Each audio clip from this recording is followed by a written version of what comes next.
How to upgrade your subscription. After you sign up for our app, our system assigns your account a 30-day trial period. You can use our application as a full version and explore it as much as you want during the 30-day trial period. When this period expires or you decide to purchase a subscription, click the orange upgrade button. We offer 3 different types of long-term subscriptions. Choose how long you want to extend your subscription. Choose the type of coin you want to pay with.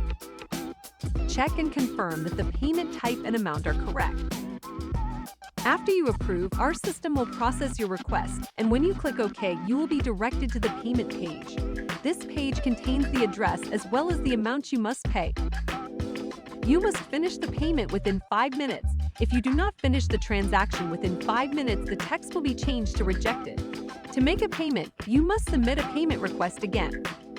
After completing your payment, go to the Settings section and open My Payments to see if your payment was received, and you'll notice that the expiration date next to your profile has been extended.